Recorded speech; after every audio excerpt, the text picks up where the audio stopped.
paz do Senhor? Amém. Oremos. Querido Deus eterno, Pai, Senhor Jesus, toma a vida do teu servo que irá recolher a tua palavra, Pai. Continue usando, Pai. Abençoe, Senhor. Fala conosco através do teu servo. Continue nos abençoando, nos guardando de todo mal, Senhor. Que possamos sair cheio do teu Espírito Santo, Pai. Assim nós te pedimos e te agradecemos desde já. Amém.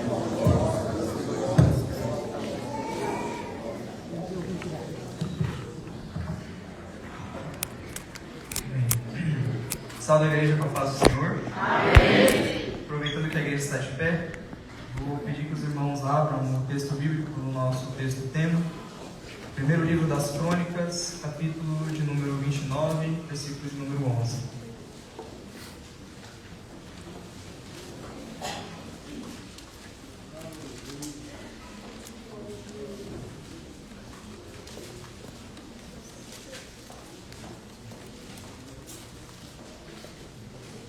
Primeiro livro das Crônicas, capítulo de número 29, versículo de número 11.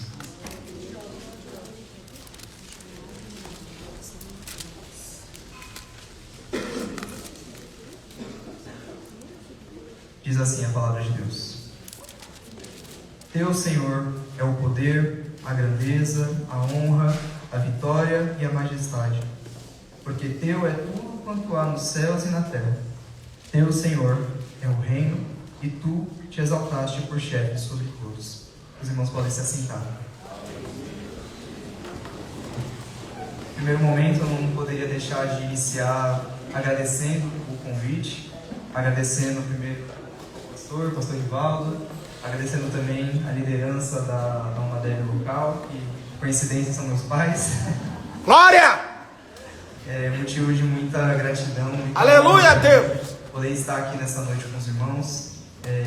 Os irmãos sabem que eu congreguei aqui em Vila Melo mais de uma vez na minha vida, quando criança, adolescente e perto do início da fase adulta. E é uma honra para mim poder estar aqui novamente com os irmãos nessa noite. Mando também saudações por parte da minha igreja. Estou congregando na Igreja Presbiteriana do Brasil, aqui em Itaim Paulista também, algumas ruas de distância. Acredito que os irmãos tenham dado da minha falta por lá hoje. Mas também trago saudações por parte da igreja. E também gostaria de justificar a ausência da minha noiva nessa noite. Nas últimas vezes em que eu estive aqui, ela esteve junto comigo, mas nessa noite, devido a obrigações com a igreja dela, ela não pôde estar aqui, mas gostaria muito de estar aqui com os irmãos também nessa noite. Bem, irmãos, então vamos entrar no texto que nós lemos nessa noite, texto de 1 Crônicas, capítulo 29, versículo 11, que é um texto muito rico e que eu acredito que tenha grande significado para nós nessa noite e que tem muito a nos ensinar sobre o nosso papel como igreja e como aqueles que têm o papel de refletir o reino de Deus, aqueles que declaram com a própria vida: Teu é o reino. É sobre isso que nós pensaremos um pouco nessa noite, em torno dessa passagem. Para que nós possamos entender, então, o que nós lemos nessa noite, é importante sempre que nós paremos para pensar um pouco o que é o texto que nós lemos, né? Afinal de contas, o que é o livro, ou os livros das crônicas que nós encontramos na Bíblia. Crônica, meus irmãos, é um registro oficial de fatos históricos. Então, as crônicas elas podem ser sobre povos, sobre reis, sobre nações, sobre diversas coisas. Então, crônicas são histórias reais e oficiais sobre aquilo que de fato aconteceu. E o livro das crônicas, ou os livros das crônicas nas escrituras, tem o papel de exortar o povo de Deus, lembrando ele acerca da sua história. Esse livro ele foi escrito ali, muito provavelmente, após o povo ter retornado do período do exílio. Eu vou lembrar um pouco os irmãos da história de Israel, para que a gente possa entender o que aconteceu ali, para aquele povo estar recebendo esse livro, que nós lemos este capítulo nesta noite. Os irmãos sabem que o primeiro rei de Israel foi o rei Saul, que foi consagrado, ungido rei pelo profeta Samuel, como sendo ali o primeiro rei então, de Israel, a pedido do povo, que pedia a Deus: nós queremos um rei assim como as outras nações. Até então Israel, depois de ter finalmente entrado na Terra Prometida, ele era governado por juízes, mas o povo não estava contente, eles queriam um rei. e um rei que fosse semelhante ao rei das nações, né? Então um rei poderoso, forte, que fosse ali um símbolo do poder do povo. Então Saul ele é escolhido como rei de Israel, mas Saul ele rapidamente desagrada a Deus. Ele rapidamente se prova não sendo um rei digno do cargo que ele ocupava. Saul ele desobedece a Deus diretamente quando Deus, em um episódio, fala para que Saul ele sacrificasse tudo que havia numa cidade. Saul pensa, não, eu vou, em vez de sacrificar, eu vou reservar algumas coisas e oferecer ao Senhor, não é? Só que não foi o que Deus pediu. E porque Saul desobedece a Deus, Deus também rejeita Saul. Após a rejeição de Saul, os irmãos também se lembram que Deus levanta outro rei sobre Israel, novamente ungido por Samuel, que é o rei Davi. Davi é um homem muito diferente de Saul. Se Saul não conseguia cumprir a vontade de Deus, Davi é chamado de o homem segundo o coração de Deus. Então é um rei que Deus levanta com o propósito de realmente guiar o seu povo de acordo com o seu coração. E essa passagem que nós lemos aqui nessa noite, ela é parte de uma oração desse rei. É uma parte de uma oração do rei Davi. Então Davi, ele é levantado rei de Israel. E ele tem ali o intuito de construir um templo para o Senhor. Porque ele reconhece que ele como rei vivia no palácio, mas Deus ali, através da Arca da Aliança, vivia ainda dentro de tendas. E para Davi isso é inadmissível. Deus não pode viver em tendas enquanto o rei vive em palácios. E por isso Davi ele projeta então a construção do templo, mas não é ele quem termina. Quem termina a construção do templo, de fato, inicia, né? É o seu filho, o rei Salomão, que o sucede. Salomão, ele é um rei em um momento muito próspero da nação de Israel. Israel tem paz, Israel tem prosperidade material. Dizem que, de acordo com a escritura, né, Israel era tão rico no reinado de Salomão que a prata ela se torna desvalorizada, né, devido ali à inflação da prata no reino de Salomão. Então, é um período muito rico da história de Israel durante o reinado de Salomão. No entanto, novamente, Salomão, assim como aconteceu com Saul, ele se distancia da vontade de Deus. E Salomão, ele não segue os caminhos do Senhor, mas ele se volta e se casa com mulheres estrangeiras, algo que Deus havia dito que eles não deveriam fazer, porque eles são, Israel, o povo de Deus. Eles não devem se envolver com aqueles que não são o povo de Deus. E Salomão, ele infringe a lei do Senhor. Ele escolhe se relacionar com mulheres que não eram parte do povo de Deus. E isso é o motivo da sua ruína. Por causa desse relacionamento, Salomão ele se envolve numa idolatria muito profunda ao longo da sua vida e se torna então um rei profundamente idólatra na nação de Israel. A gente não sabe se Salomão ele encerra a vida da idolatria ou se ele se arrepende e se converte de volta aos caminhos do Senhor. A Bíblia talvez sugira isso para nós, mas a grande questão é que Salomão também se desvia dos caminhos do Senhor, já anunciando para nós o que aconteceria em breve com os demais reis de Israel. A história não seria bonita. Depois de Salomão, então, aquele reino de Israel forte, pacífico e próspero, ele acaba em ruína rapidamente. Já não é mais agora um reino unido, mas depois que Salomão morre, o reino ele se divide em dois reinos. O reino do norte, governado ali por um rebelde chamado Jeroboão, que rapidamente também segue os mesmos caminhos de Salomão e leva o povo à profunda idolatria e distancia eles do caminho do Senhor.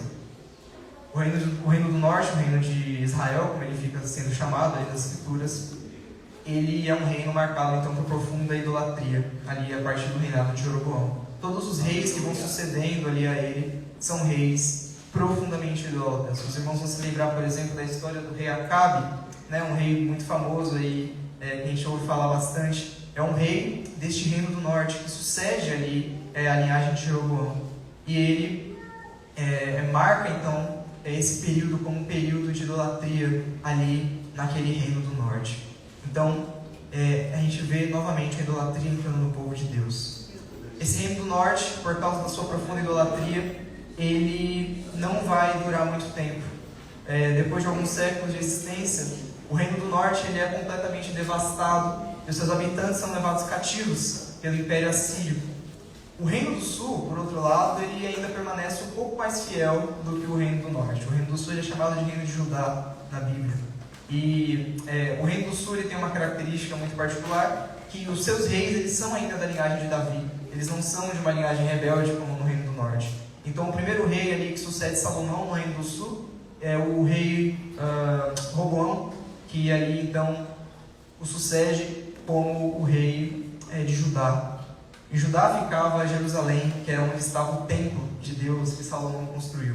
Então o Reino do Sul, ele segue ali, muito mais fiel a Deus do que o Reino do Norte, mas ainda assim aparecem reis que levam o povo para longe do caminho do Senhor.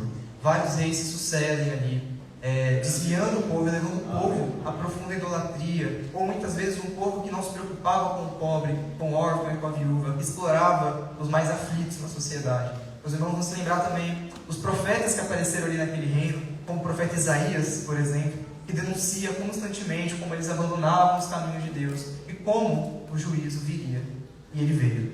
No Reino do Sul, então, acontece a mesma coisa que aconteceu lá no Reino do Norte. O Reino do Norte foi devastado pelo Império Assírio. O Reino do Sul também tem o mesmo destino nas mãos do Império Babilônico. E também devasta o reino, destrói o templo do Senhor e leva os homens mais notórios daquele reino em cativeiro para a Babilônia.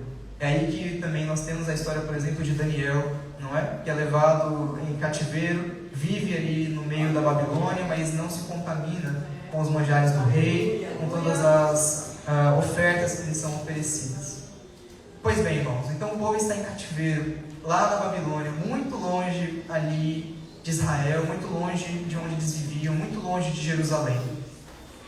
Só que esse povo já havia sido profetizado para eles, por meio da boca também do profeta Isaías, que eles voltariam, que esse exílio, esse afastamento da sua terra, ele não duraria para sempre, mas que haveria um momento em que eles retornariam a Jerusalém e reconstruiriam ali tudo aquilo que foi destruído.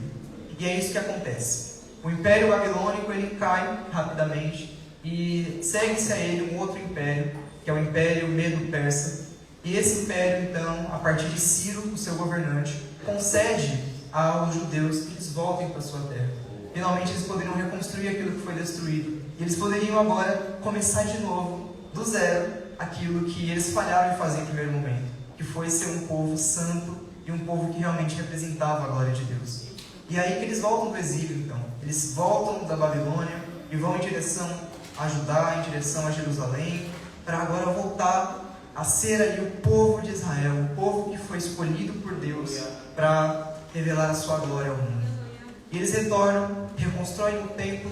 Isso aí nós encontramos lá no livro de Esdras e no livro de Neemias. Eles reconstroem a cidade de Jerusalém inteira. Mas esse povo tem um grande problema. Eles receberam muitas promessas de Deus no passado. Foi dito a eles que eles seriam ali um povo forte, um povo que seria próspero, que refletiria a glória de Deus para o mundo todo. Mas não foi isso que aconteceu. Esse povo foi totalmente destruído, humilhado. A sua capital foi completamente devastada. E agora eles voltavam para a sua terra não como um povo forte e determinado. Eles voltavam para a sua terra como um povo humilhado, rebaixado, e que não sabia mais quem eles eram em Deus.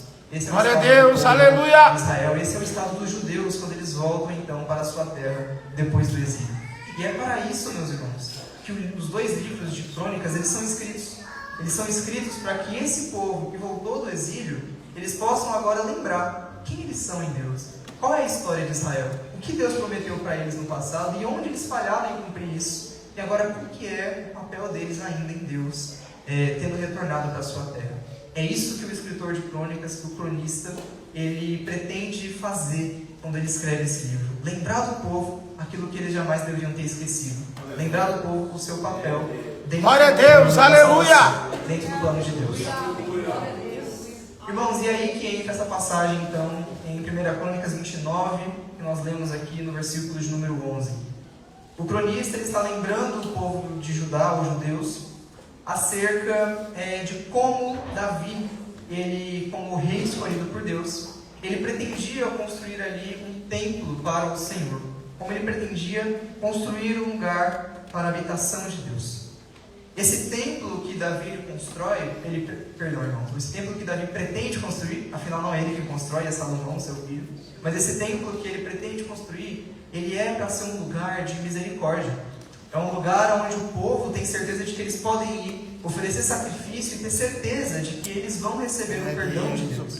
Então o reino, o templo, ele é um lugar que é símbolo de misericórdia. Glória a Deus, para o povo de aleluia. Deus. Mas mais importante do que isso, o templo, ele é um sinal do reino de Deus para aquele povo.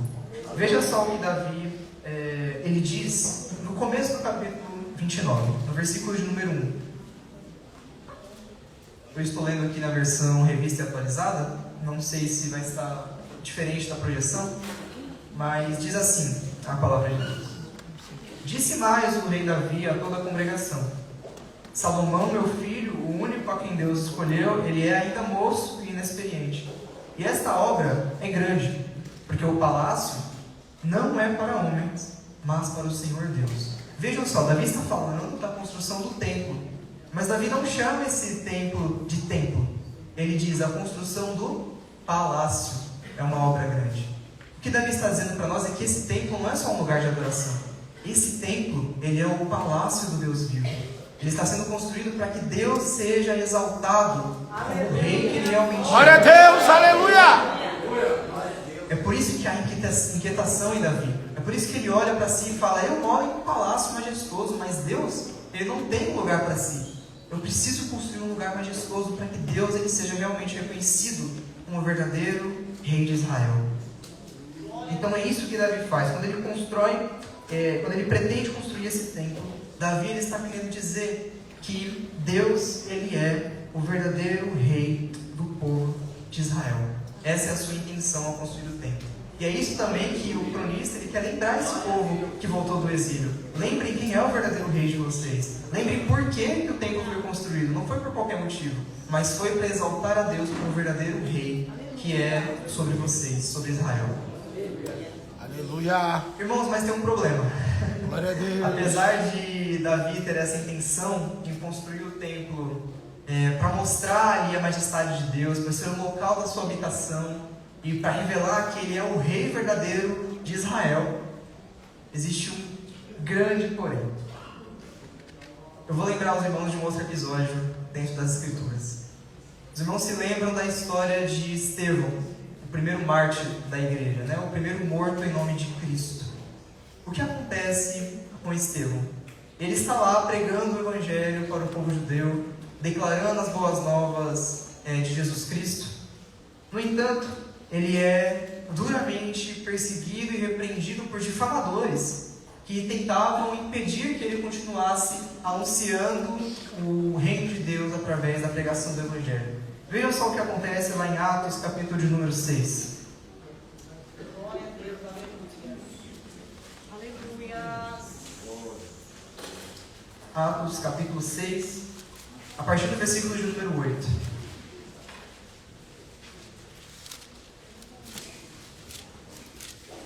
Glória a Deus, aleluia. Aleluia, Jesus. Atos 6, versículo de número 8. Diz assim: Estevão, cheio de graça e poder, fazia prodígios e grandes sinais entre o povo. Levantaram-se, porém, alguns dos que eram da sinagoga, chamada dos libertos, dos sirineus, dos alexandrinos e dos da Cilícia e da Ásia, e discutiam com Estevão. E não podiam resistir à sabedoria e ao espírito pelo qual falava. Ou seja, eles tentavam impedir o avanço da pregação de Estevão, mas não conseguiam resistir ao Espírito Santo. Olhem só a estratégia deles a partir do versículo 11. Então, subornaram homens que disseram: temos ouvido este homem proferir blasfêmias contra Moisés e contra Deus. Sublevaram o povo, os anciãos e os escribas, e investindo, o arrebataram, levando-o ao sinédrio. Apresentaram testemunhas falsas, que depuseram: este homem não cessa de falar contra o lugar santo e contra a lei. Porque temos ouvido dizer que esse Jesus, o Nazareno, destruirá esse lugar e mudará os costumes que Moisés nos deu. Olhem só, o templo que foi construído para ser um símbolo da glória de Deus, para representar para aquele povo que Deus ele é o verdadeiro rei deles, agora ele é usado como desculpa, através de uma mentira, de uma difamação, para impedir o anúncio do evangelho de Jesus Cristo. Olhem só o problema. Esse templo que foi feito para a glória de Deus, agora era justamente o que tentava impedir a glória de Deus de realmente ser propagada. Meus irmãos, esse povo, eles valorizavam profundamente o templo. E claro, eles deveriam valorizar em algum sentido, porque realmente foi construído para a glória de Deus. Entretanto, eles começaram a dar mais lugar ao templo do que ao próprio Deus. E é isso que Estevão ele vai apresentar aqui na sua pregação. Vejam só, pulando um pouco adiante, no capítulo 7, versículo de número 44. Olha o que é dito por Estevão. 7,44. Estevão vai contar para eles aqui, em todo esse capítulo, a história de Israel de novo. Muito parecido com o que o autor de Crônicas faz. Só que agora Estevão está querendo mostrar para eles, olha só onde vocês estão errando. Olhem só no versículo 44. O tabernáculo do testemunho estava entre os nossos pais no deserto, como determinara aquele que disse a Moisés que o fizesse segundo o modelo que tinha visto. Ou seja, ele está dizendo para eles, no começo, Deus ele se encontrava com vocês através do tabernáculo lá no deserto, quando vocês ainda não tinham chegado na terra prometida. Versículo 45. O qual também nossos pais, com Josué, tendo recebido, o levaram quando tomaram posse das nações que Deus o expulsou da presença deles, até os dias de Davi. Este achou graça diante de Deus e lhe suplicou a faculdade de prover morada ao Deus de Jacó. Davi queria construir a morada de Deus ali entre o povo. Mas foi Salomão quem edificou a casa. E olhem só o que Estevão diz no versículo de número 48. Eu acho que é uma das frases mais fortes do Novo Testamento. Entretanto, não habita o Altíssimo em casas feitas por mãos humanas. Como diz o profeta, o céu é o meu trono e a terra é o estrado dos meus pés. Que casa edificarei, diz o Senhor? Ou qual é o lugar do meu repouso? Não foi porventura minha mão que fez todas essas coisas? O que Estevão está dizendo? Meus irmãos judeus, vocês estão valorizando o templo porque ele é o lugar da habitação de Deus, mas vocês estão esquecendo só uma coisa. Um pequeno detalhe muito importante. Deus não habita em templos feitos por mãos de homens. Glória a Deus. Eles valorizavam o templo, consideravam ele um lugar santo. Mas olhem só, ele só é um lugar santo porque o Deus vivo se fazia presente nele. Agora, quando o Deus vivo, na pessoa de Jesus Cristo, veio em pessoa até eles e os visitou, e esteve com eles e anunciou: olha só, agora eu estou aqui na frente de vocês, não precisa mais de tempo. O que eles fizeram? Eles o mataram, eles o pregaram numa cruz. Eles recusaram Deus e valorizaram o templo, que só tem valor por causa de Deus. Olha só a profundidade do seu erro, a profundidade do seu engano. Então é uma coisa muito profunda que Estevão nos diz. Deus não habita em templos feitos por mãos humanas. Esse templo ele foi construído com boa intenção por parte de Davi. Entretanto, vocês estão valorizando o templo mais do que estão valorizando o próprio Deus. Isso é muito grave, meus irmãos, muito grave. Glória a Deus, aleluia. Estevão, então, confronta eles dessa forma, lembrando eles que eles deveriam valorizar mais a Deus do que o próprio templo que foi construído só para ser a morada dele. Isso que Estevão está falando não contradiz em nada aquilo que Davi queria fazer. Então Estevão diz: Deus não habita em templos feitos por mãos de homens. Davi queria construir um templo para que fosse a morada de Deus. Mas quando Davi ele pretende construir esse templo, vamos voltar lá para o livro de Crônicas e ler lá no capítulo de número 17, um pouco antes de onde nós lemos a passagem principal. 1 Crônicas, capítulo de número 17, a partir do versículo 1.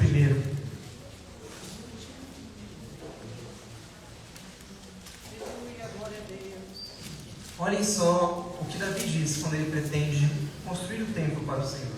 Ele diz assim: sucedeu que, habitando Davi em sua própria casa, disse ao profeta Natã: eis que eu moro em casa de cedros. Os cedros eles eram um material mais nobre da época, né? Era uma madeira cara.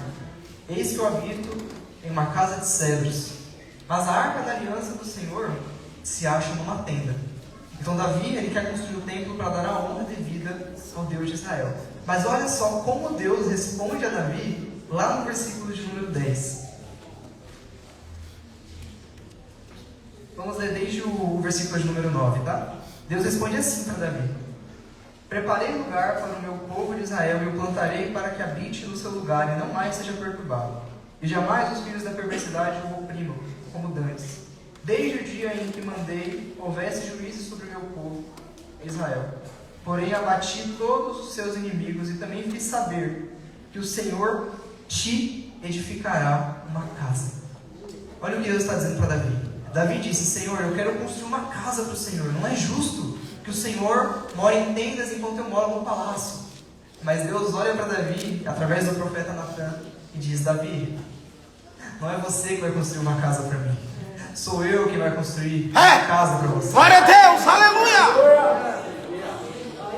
Então já havia sido profetizado por Deus, desde o início, que quem construiria uma casa não seria Davi, não seria Salomão. Mas quem construiria uma casa seria Deus para Davi. Glória! E o que é essa casa que Deus vai construir para Davi?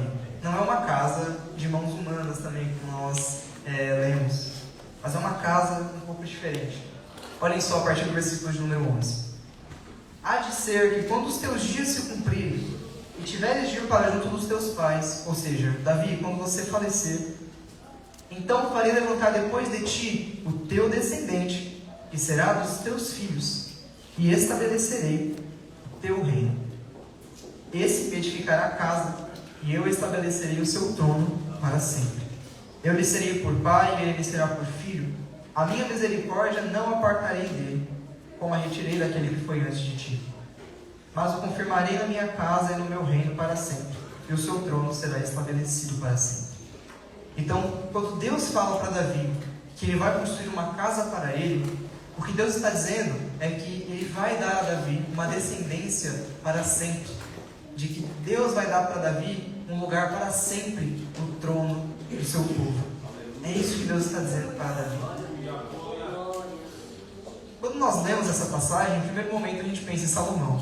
Afinal, foi ele quem construiu o templo, não é? Então, quando a gente lê que Deus daria um filho a Davi que construiria uma casa para ele, Salomão é o nome que nos pula à mente em primeiro momento. E, de fato, Salomão ele cumpre um pouco dessa profecia no sentido de que ele realmente constrói uma casa para Deus. Entretanto, meus irmãos, isso se cumpre de maneira muito mais profunda em uma outra pessoa, em outro alguém muito maior do que Salomão e muito maior do que qualquer outro descendente de Davi. Vejam só, Deus diz para Davi que esse descendente dele, esse que viria a ocupar o seu trono, ele reinaria para sempre.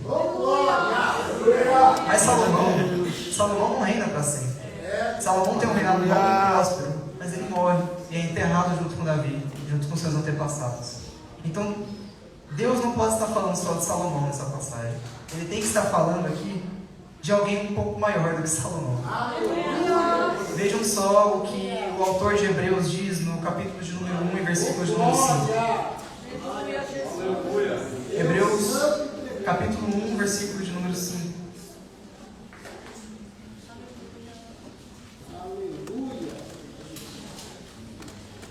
O autor dos Hebreus aqui, ele está falando sobre o Filho de Deus, sobre Jesus Cristo.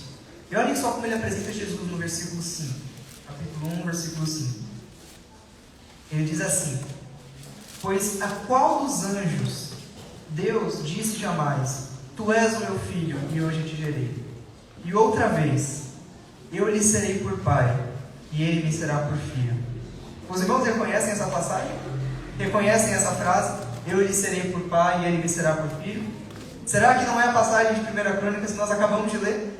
Será que o autor dos Hebreus não está dizendo para nós que Jesus ele é o verdadeiro cumprimento da profecia feita a Davi?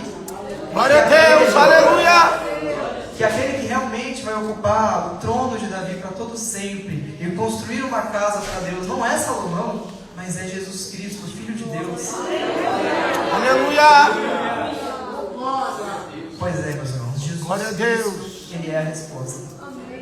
Deus ele promete para Davi que ele construiria uma casa para ele, em lugar de Davi construir uma casa para Deus. E Deus cumpre isso através da pessoa de Jesus Cristo, o Rei que ele coloca no trono de Davi para toda a eternidade.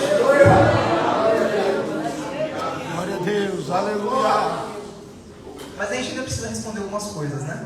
A gente reconhece que Jesus ele é o Rei prometido, ele ele é aquele que viria ocupar o trono de Davi, ele é aquele que cumpre a profecia de que Deus faria uma casa eterna para Davi. Tudo bem, mas Deus ele promete um pouco mais, não é? Deus ele promete também, nessa passagem que nós lemos em 1 Crônicas capítulo 17, que esse filho de Davi também construiria para Deus uma casa. Olhem só, ele diz: você, Davi, não vai construir uma casa para mim, eu vou construir uma casa para você através do seu descendente, e esse descendente seu, ele sim vai construir uma casa digna para mim. Não é você, não é Salomão, mas Jesus Cristo, o Filho de Deus, ele vai construir uma casa que realmente é digna da minha morada. Mas afinal de contas, que casa é essa? Será que Jesus está destinado a construir um novo templo? Um novo templo de pedras também? Será que ele vai erguer uma mega igreja ou alguma coisa do tipo? É isso que Jesus pretende fazer? Meus irmãos, é um pouco mais profundo do que isso. Vamos para a segunda carta aos Coríntios, no capítulo de número 6, para ver como que Paulo responde isso para nós. 2 Coríntios, capítulo de número 6, a partir do versículo de número 16. 2 Coríntios 6,16. Nesse capítulo, Paulo ele está exortando os coríntios sobre como eles são distintos do mundo como povo de Deus, como eles não podem se relacionar profundamente com esse mundo, uma vez que eles são um povo santo do Senhor. E olha só o que ele responde no versículo de número 16 do capítulo 6 da segunda carta aos Coríntios. Ele diz assim: que ligação há entre o santuário de Deus e os ídolos? Ou seja, que relação há entre o lugar santo, ou o templo de Deus, e a idolatria e os ídolos? Porque nós somos o santuário de Deus. Porque nós somos o santuário do Deus vivente. Como Ele próprio disse: habitarei e andarei entre eles, serei o seu Deus, e eles serão meu povo. Por isso, retirai-vos do meio deles, separai-vos, diz o Senhor. Não toqueis em coisas impuras, e eu vos receberei. Serei vosso Pai, e vós sereis para mim filhos e filhas, diz o Senhor Todo-Poderoso. Meus irmãos, aqui está a resposta da nossa pergunta: qual é a casa que Jesus Cristo constrói para Deus? Não é mais um templo de pedras, não é mais um templo que pode ser destruído por obras de exércitos, destruído por obras de reis poderosos do mundo. Mas o templo que Jesus Cristo edifica para Deus é a sua igreja, somos nós. Em relação a esse templo, meus irmãos, há uma profecia muito mais profunda do que aquilo que Deus disse a princípio. Jesus Cristo nos diz que as portas do inferno jamais prevalecerão contra este novo templo que Jesus. Glória a Deus, aleluia! Então é isso que nós compreendemos. Que Deus em Jesus Cristo cumpre aquilo que Ele promete a Davi. Que nós somos o templo vivo do Deus Altíssimo. Que Deus Ele não habita mais em casa de aleluia, mas agora habita na igreja. Nós somos o templo que Jesus Ele construiu. Avançando já para a gente finalizar, para não estourar o horário, eu gostaria de levar os irmãos a pensar em algumas coisas que isso, tudo que a gente falou, implica para as nossas vidas. Em primeiro lugar, irmãos, Deus Ele não habita em templos de homens. A gente repetiu isso muitas vezes nessa noite. Deus Ele habita na igreja.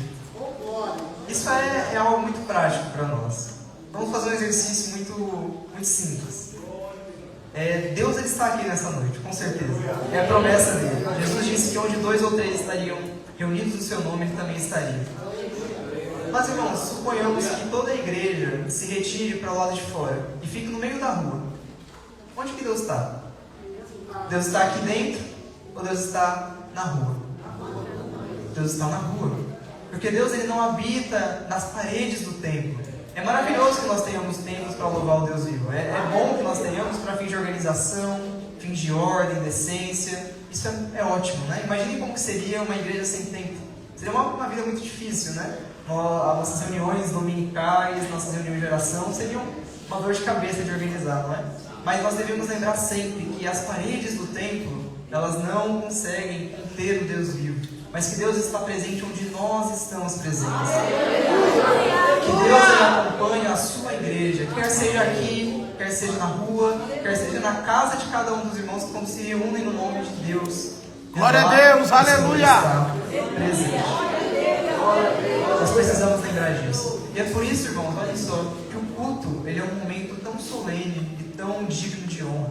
Porque é no culto, é na reunião em nome do Deus vivo, que Ele está presente de uma maneira ainda mais profunda do que Ele estava presente, olha só, lá no Antigo Testamento, num templo construído por ouro, prata, por cedros, por material riquíssimo. Deus está presente aqui entre nós de maneira ainda mais abundante e ainda mais presente do que jamais teve. Nós devemos ter muita honra e muita reverência ao Senhor quando nós nos aproximamos dEle.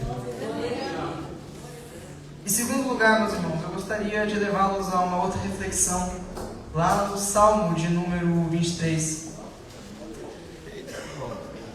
Perdão, irmãos, Salmo de número 93. É que Salmo 23 já está na ponta da língua sempre, né? Salmo de número 93. Vamos lá para o último versículo desse salmo, tá? É o versículo de número 5, um salmo bem curto. Salmo 93, versículo 5. Olhem só o que escreve o salmista. Fidelíssimos são os teus testemunhos. A tua casa, Senhor, convém a santidade para todo sempre. É claro que o salmista, no primeiro momento, ele estava pensando no templo físico, aquele que é construído com pedras. Mas nós hoje temos a noção de que nós somos o templo do Deus vivo. Então, quando o salmista diz para nós que a casa de Deus convém a santidade, algumas traduções vão dizer que a casa de Deus será adornada, enfeitada, vestida de santidade por toda a eternidade. Nós entendemos que o salmista está falando de nós, de que a igreja ela deve ser marcada de maneira distinta pela vida santa e pela vida irrepreensível. Essa é uma característica que deve marcar a casa de Deus, porque ela é realmente aquilo que reflete a glória e a majestade de Deus. Todas as vezes em que nós não vivemos de maneira santa, todas as vezes em que nós vivemos de uma maneira idólatra, de uma maneira impura, nós estamos profanando não somente as nossas próprias vidas individuais, também isso, mas nós estamos profanando o templo do Deus vivo, porque nós somos o templo do Deus vivo. Os irmãos entendem a profundidade disso? É muito bonito pensar que Deus habita no nosso meio quando nós nos reunimos no nome dEle. É muito bonito. Mas há uma responsabilidade muito profunda em pensarmos também que nós temos o dever de refletir a majestade do Senhor, refletir a sua glória verdadeiramente. E é por isso que a santidade ela convém a nós enquanto a sua igreja. Uma santidade prática, uma santidade realista, que realmente se afasta daquilo que é contrário aos valores do Senhor e se aproxima daquilo que o Senhor quer para as nossas vidas. Lembre disso, irmão. Quando buscar uma vida santa, não busque somente por si, mas busque lembrando que você faz parte de algo muito maior. Você faz parte da casa de Deus, do templo do Deus vivo. Os irmãos vão se lembrar também que lá no livro do Apocalipse, quando João vê ali a igreja com uma noiva do Senhor, ele descreve a igreja como aquela que é adornada pelas boas obras. Não foi meu Bluetooth. Os irmãos lembram que João ele descreve a igreja como aquela que é adornada pelas boas obras, que é adornada pela vida santa. E é isso que nós devemos lembrar, irmãos. Nós como igreja devemos ser marcados distintamente pela santidade e pelas boas obras. Isso não é opcional, isso é parte particular daquilo que nos marca como igreja do Senhor. Devemos lembrar disso. O templo no Antigo Testamento era marcado de ouro, prata e tudo mais fino, do mais refinado. Aquilo que nos marca agora como templo do Senhor é a santidade, são as boas obras. É isso que nos torna realmente um templo digno do Senhor. É claro, irmãos, que nós erramos e tropeçamos muitas vezes, mas nós devemos ter uma postura de profundo arrependimento e de progressão na vida de santidade, Nós tropeçaremos mesmo, João disse que aquele que diz que não tem pecado mente, enfim, comete pecado contra o Senhor também. Diz que Deus é mentiroso, é pior ainda, pior do que mentira. Então nós devemos reconhecer que somos pecadores, que devemos nos arrepender e buscar uma vida de santidade profundamente todos os dias de nossas vidas. Glória a Deus, aleluia! E em terceiro lugar, para que a gente possa finalizar, e para que os irmãos também não pensem que eu fugi do tema, apesar de ter lido a passagem tema, eu não citei a frase principal, Teu é o reino. Os irmãos se lembram que um dos papéis do templo, quando Davi constrói, é lembrar que Deus ele é o verdadeiro rei do seu povo. É para isso que Davi constrói o templo. É para lembrar que Deus é digno de toda a honra como o rei verdadeiro. É por isso que ele chama o templo de Deus de palácio. É um lugar que pretende demonstrar que Deus ele é o verdadeiro rei. Irmãos, é muito fácil a gente perceber. Se isso é verdade sobre o templo de Israel, quanto mais é verdade sobre nós enquanto a sua igreja.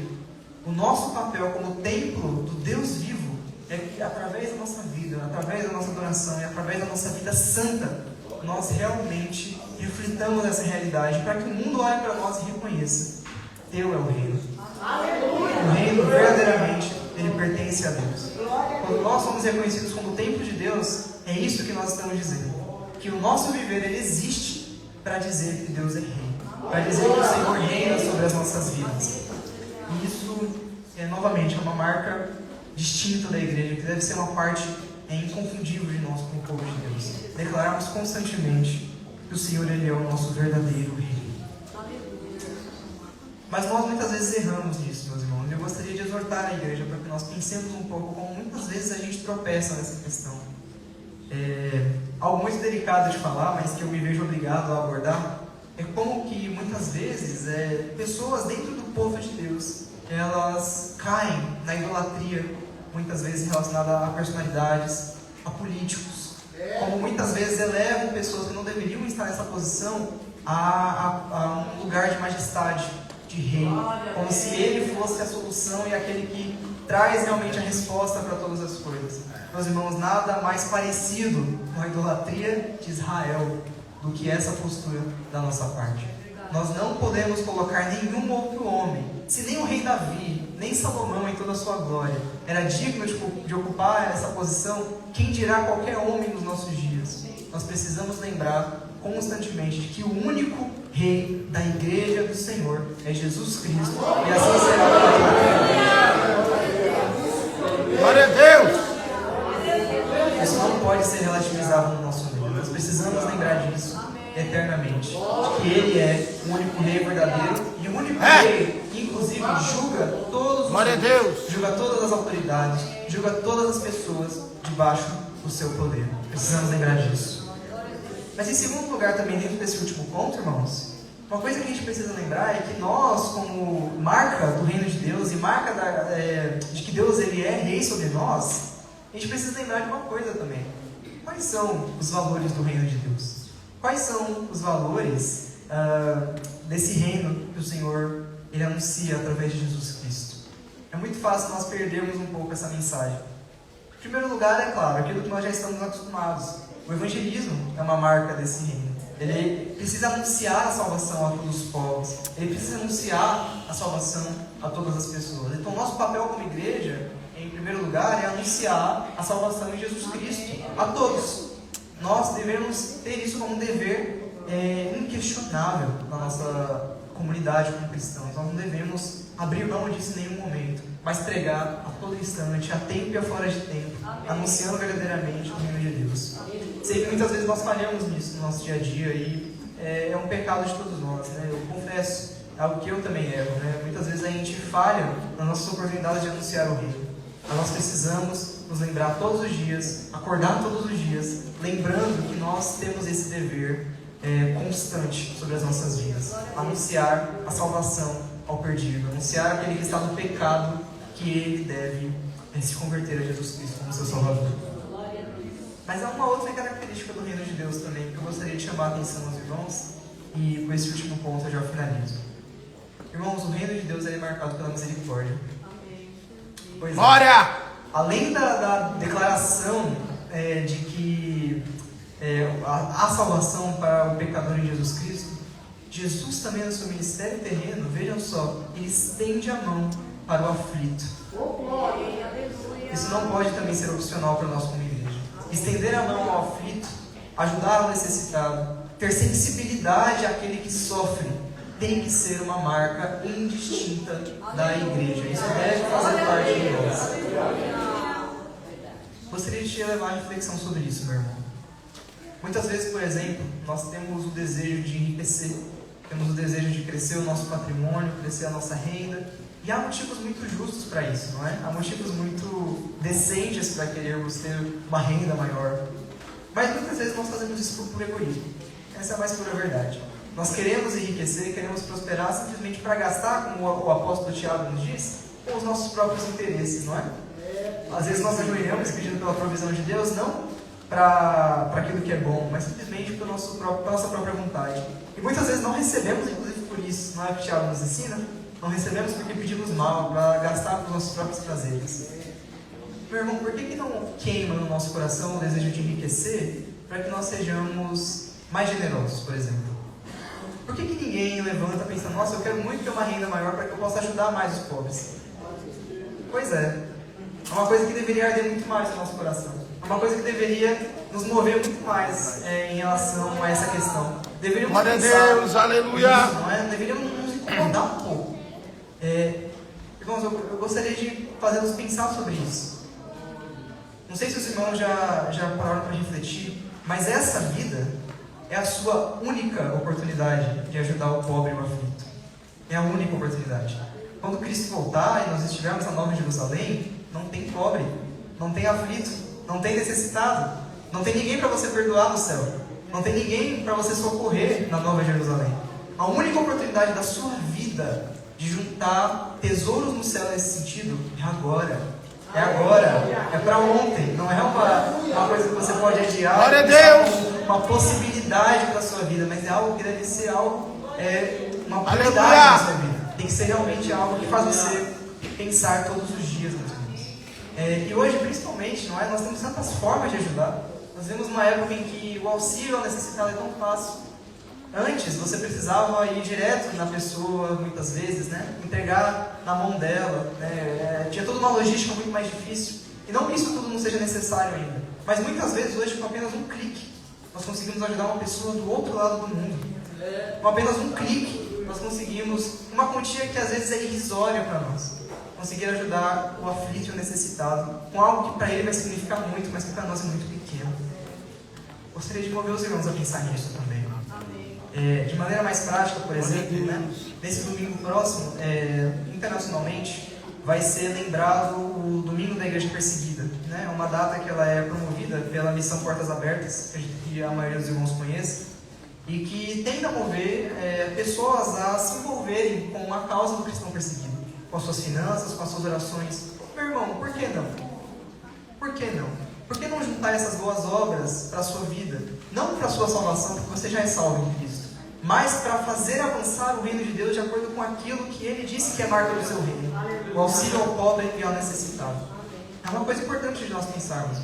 Então, a marca do reino não é só o anúncio do Evangelho, mas também a atenção ao necessitado, ao aflito, aquele que realmente precisa. Nós, como igrejas, não podemos fechar os olhos para isso, mas ter o auxílio ao necessitado como uma marca realmente presente, para que o mundo olhe e veja realmente eles têm amor pelo próximo. Realmente, o reino de Deus é um reino de amor, é um reino de atenção ao necessitado, é um reino que realmente se preocupa com o ser humano de maneira profunda, de maneira integral. Nós precisamos pensar nisso profundamente nas nossas vidas. Então, meus irmãos, não esqueça nessa noite que nós somos aqueles que Deus escolheu para ser marca do seu reino. Nós somos templo do Deus vivo, e tal como o templo do Deus vivo é olhando para nós que realmente Deus, como rei do seu povo, realmente é evidenciado, realmente é visto. Não podemos esquecer isso, mas devemos ter um viver marcado realmente pelo auxílio ao necessitado e pela propagação do Evangelho de Cristo.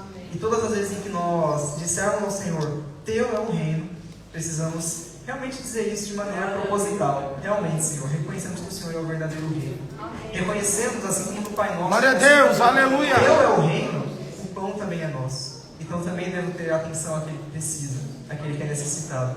Que nós possamos levar essa mensagem no nosso coração nessa noite. Amém? Amém. Amém. Agradeço a oportunidade. Glória a Deus, aleluia.